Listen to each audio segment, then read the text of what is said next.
Do you think the public's perception of the League's nonpartisanship policy has weakened or strengthened over the years? I'm proud of the League of Women Voters nonpartisanship policy, and I've struggled with it because I have enjoyed working for candidates who are partisan. However, over time, it seems to me that the definition of a progressive and conservative have been redefined in people's minds, and the Janesville League has worked real hard to be nonpartisan, at the same time as perceived as being partisan, democratic, because of progressive policies that they've supported. However, when we partner with Forward Janesville, which is our Chamber of Commerce, that is great, and perhaps they're seen, meaning their members are seen, as leaning to more of a conservative and League as more progressive. But when we have candidates rallies, we really exemplify our nonpartisan,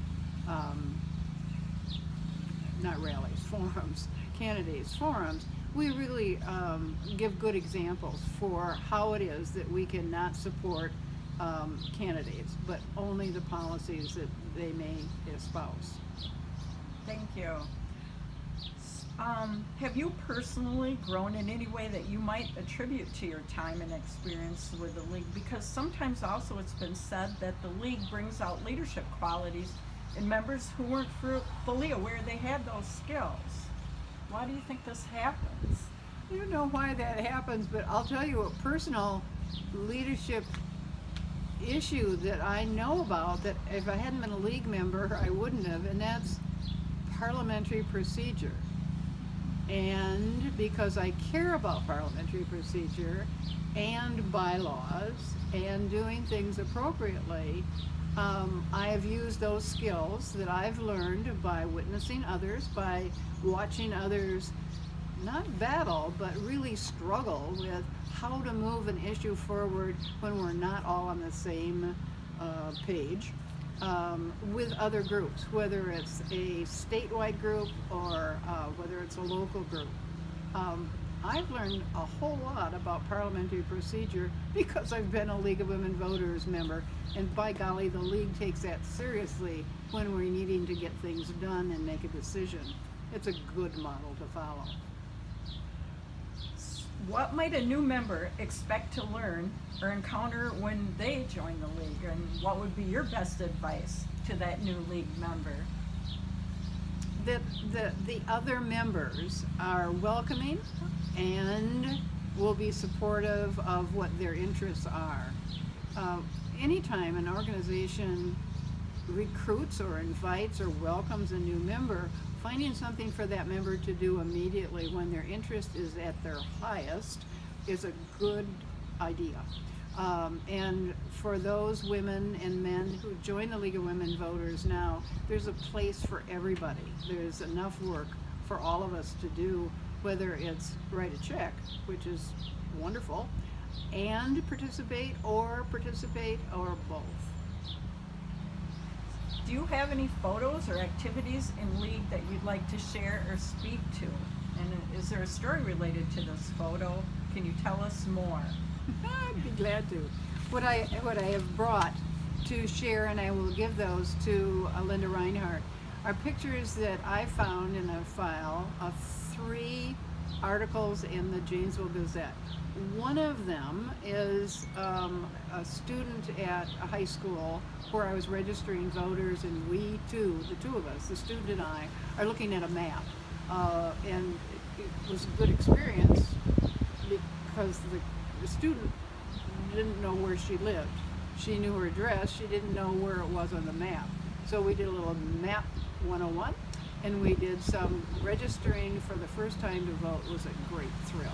The other picture that I have is the League of Women Voters having a membership team. We're all dressed up. Oh my gosh, we were just so in our very best bib and tucker. We were just beautifully dressed, welcoming new members. And so one of them is an article from the long ago time.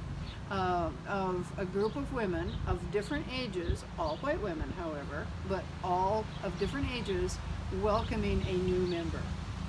One of those members is still living.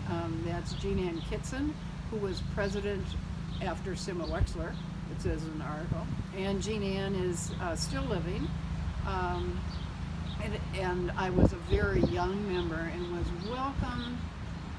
I was a member, not a new member tea, but I was welcomed by the old members so warmly. Those old members were 39 and 40. Isn't that funny? There were a group of women who were sort of my age, in the 60s, 70s, 80s range, who were eager for younger women, meaning in their 20s and 30s and 40s, to be part of the League of Women Voters, and did no head patting of, oh, that's sweet, dear, now go about your business, but listened to us and encouraged us.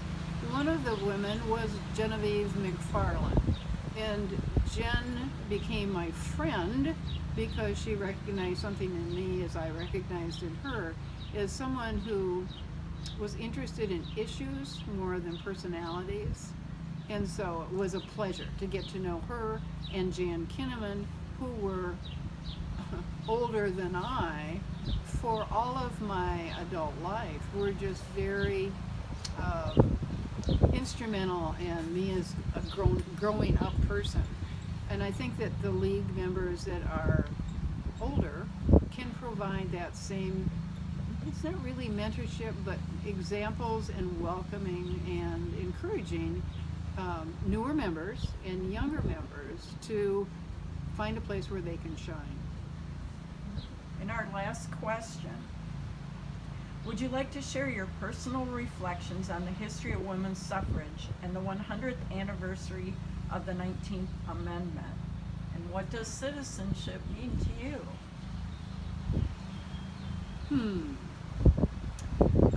Women's suffrage was was something I have become more and more interested in as I've learned that suffrage among women of color and of Native people was long after they got the right to vote, long after women got the right to vote.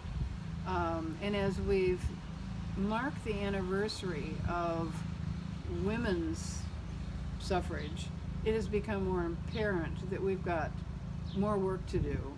And those that are new voters, is equipping them, as the League started, is if you're going to be a new voter, let's give you information so you'll know how to be whatever. The question of citizenship, being documented or not, you can be a citizen of your community and of your in your place wherever you are. But to be a naturalized citizen or a birth citizen, you have responsibilities to not only to vote, which is a given as far as I'm concerned, but to be involved and to equip yourself in any way through the League of Women Voters or other ways to be not just active, but to be informed. Even more important today is to join with others, to keep working on including everybody at every possible way, whether it's with a meeting, with an agenda, or if it's having coffee, or if it's just listening to someone else and why it is they are excited about being a citizen or being part of something larger than themselves. I'm really happy to be a League of Women Voters member, and I'm glad the League is doing this. Those of us who have been League members since the 60s have come from a different place, and we want to say, yay, you younger ones, carry that flag. Right. Thank you, Carolyn, very much for sharing your insights and your perspectives today. My pleasure.